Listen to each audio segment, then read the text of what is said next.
श्री गणेशाय नमः। जय भोलेनाथ। दोस्तों, स्वागत है आपका आपके अपने YouTube चैनल पर। दोस्तों, आज मैं श्रावण मास महात्म्य का दूसरा अध्याय सुनाने वाली हूँ। शंकर भगवान सनत कुमार जी से बोले कि हे महाभाग ब्रह्मपुत्र, आप नम्र है, यही कारण है कि आप बड़े श्रद्धालु है, समस्त सद्गुणों से युक्त श्रोता है। हे अनग, आपने जो श्रावण मास के बारे में पूछा है तथा जो कुछ आपने पूछा भी नहीं, मैं सहस्र आपसे कहता हूँ, शत्रुता रहित प्राणी तो प्रिय ही होता है और आप वैसे ही नम्र है। आपके पिता ब्रह्मा बहुत उद्दंड थे, अतः उनका पांचवा सिर कट गया। उस मत्स्यरता को छोड़ मेरी शरण में आए। हे तात, मैं आपसे कहूँगा, आप एकाग्रचित होकर सुने। हे योगी श्रेष्ठ, श्रावण मास में नियम से रहकर मनुष्य सायकाल 4 बजे भोजन करे, 1 मास तक रुद्राभिषेक करे, अपने प्रिय किसी एक वस्तु को छोड़ देवे।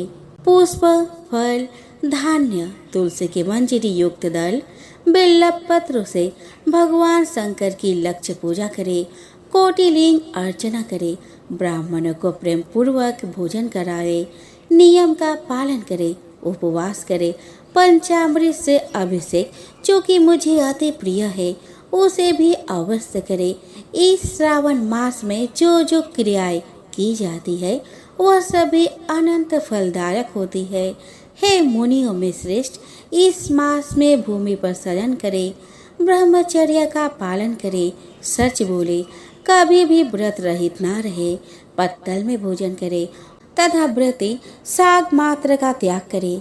हे मुनियों में उत्तम, भक्ति युक्त हो, व्रत का पालन करे, प्रातः काल स्नान ध्यान करे, इंद्रिय निग्रह करे, अर्थात अपने इंद्रियों को वश में रखे, एकाग्र मन से प्रतिदिन मेरी पूजा करे। इस मास में मंत्रों का पुरस्चरण भी उत्तम सिद्धि प्रदान करने वाला होता है। सदक्षर शिव मंत्र और गायत्री मंत्र का जाप करना चाहिए। प्रदक्षिणा, नमस्कार और वेदों का पाठ करने से शीघ्र ही मनोवांछित फल की प्राप्ति होती है। पुरुष सूक्त जाप तो और भी अधिक फलदायक होता है।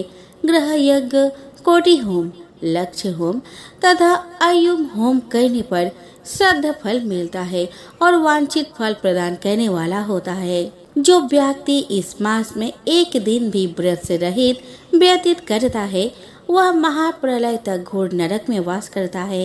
यह मास मुझे सर्वाधिक प्रिय है। यह मास फलदायक है तथा निष्काम भाव से किए गए कर्म के फलस्वरूप मोक्ष प्रदान करने वाला है। हे सत्तम, इस मास में करने योग्य जो धर्म कहे गए हैं उनको मुझसे सुनो। रविवार को सूर्य व्रत करे, सोमवार को मेरी पूजा कर भक्त भोजन करे। श्रावण मास के प्रथम सोमवार से प्रारंभ करके 3.5 मास तक होने वाला संपूर्ण कामना की अर्थ सिद्धि प्रदाता रोटक नामक व्रत होता है। मंगलवार के दिन मंगला गौरी नामक व्रत होता है। बुधवार को बुध का व्रत, बृहस्पतिवार को बृहस्पति का व्रत और शुक्रवार को जीवंतिका देवी का व्रत किया जाता है। शनिवार को हनुमान तथा नृसिंह का व्रत कहा गया है। हे मुनि श्रेष्ठ, अब मैं तिथियों में होने वाले व्रतों का वर्णन करता हूँ, आप ध्यान पूर्वक सुने। श्रावण मास के शुक्ल पक्ष की द्वितीया को औदुंबर नाम का व्रत होता है। इसी मास में शुक्ल पक्ष तृतीया को गौरी नामक व्रत किया जाता है तथा श्रावण शुक्ल चतुर्थी को दुर्गा गणपति नामक व्रत होता है। इसी को हे मुनि विनायक चतुर्थी व्रत अथवा गणेश चौथ व्रत के नामों से जाना जाता है। श्रावण शुक्ल पंचमी नाग पूजन के लिए उत्तम मानी गई है। हे मुनि कुलपति, इसका दूसरा नाम मानव कल्पादि है, ऐसा जान लो। षष्ठी के दिन सुपोदन नामक व्रत और सप्तमी को शीतला देवी का व्रत होता है। अष्टमी और चतुर्दशी तिथि में देवी का पवित्रारोपण करें। श्रावण मास के कृष्ण तथा शुक्ल पक्ष की नवमी को नक्त व्रत का विधान कहा गया है। शुक्ल पक्ष दशमी को आशा नामक व्रत किया जाता है। कोई मनुष्य इस मास की दोनों ही पक्ष की एकादशी को आशा व्रत का होना स्वीकार करते हैं। श्रावण शुक्ल पक्ष की द्वादशी को भगवान हरि का पवित्रारोपण कहा गया है। अतः द्वादशी को भगवान हरि का श्रीधर नाम से अर्चन उत्तम गति को प्राप्त कराता है। श्रावण शुक्ल पक्ष पूर्णिमा को उत्सर्जन, उपाक्रम, सभादीप, रक्षाबंधन, श्रावणी कर्म, सर्पबलि और हायग्रीव जयंती होती है। हायग्रीव नाम का भगवान विष्णु का अवतार माना गया है। ये सातों काम श्रावण शुक्ल पूर्णिमा को किए जाते हैं। श्रावण मास की कृष्ण चतुर्थी को संकट चतुर्थी व्रत तथा श्रावण कृष्ण पंचमी को मानव कल्पादि किया जाता है। ये ब्राह्मणों में श्रेष्ठ श्रावण कृष्ण पक्ष अष्टमी को भगवान विष्णु का श्री कृष्ण नाम से पूर्ण अवतार हुआ है। उस दिन व्रत तथा उत्सव मनाए। श्रावण मास के अमावस्या तिथि में पिठोरा व्रत होता है। इस दिन कुशोत्पाटन और वृषभों की अर्चना करें। शुक्ल पक्ष की प्रथमा से लेकर समस्त तिथियों के अलग अलग देवी देवता होते हैं।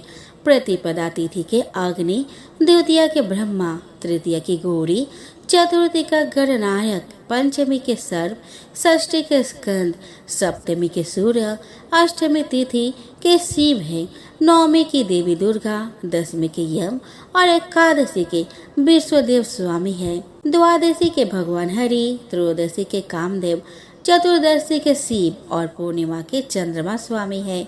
अमावस्या के स्वामी पितर है। इस क्रम में ये देवी देवता तिथियों के स्वामी कहे गए हैं।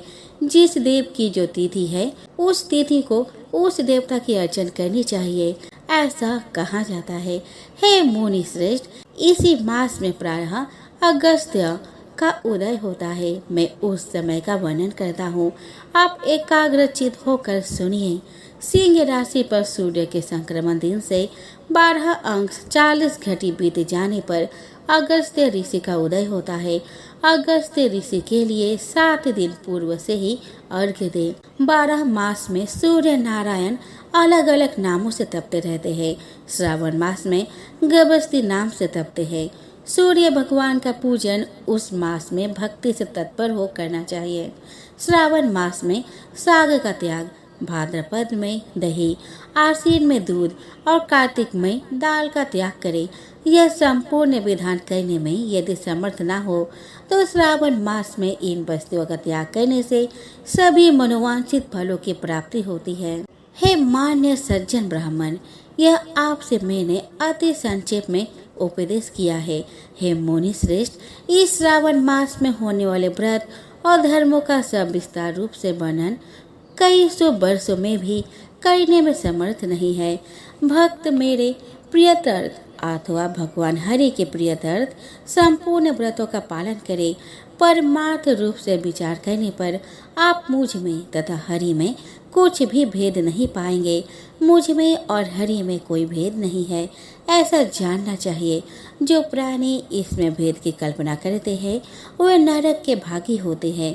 हे सनत कुमार, इसीलिए आप श्रावण मास में धर्म पालन करें। दोस्तों, श्रावण मास का दूसरा महात्मा का अध्याय यहीं पर समाप्त हुआ। धन्यवाद।